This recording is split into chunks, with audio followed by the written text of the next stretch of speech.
الحمد لله على إحسانه والشكر له على توفيقه وامتنانه اما بعد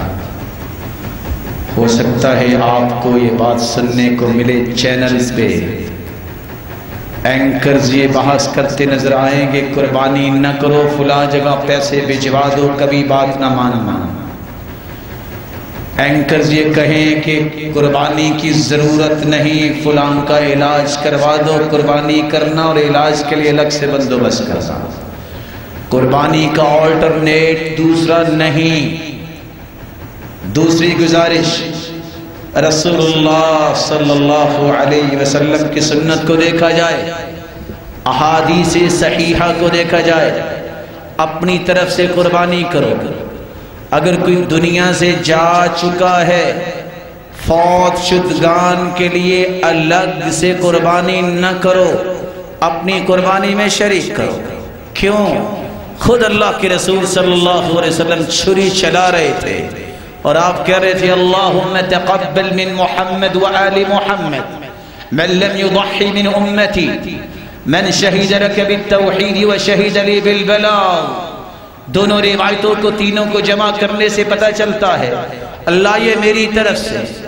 میرے اہل و عیال کی طرف سے اور میرے امت کی طرف سے جنہوں نے قربانی نہیں کی لیکن دنیا سے جا چکے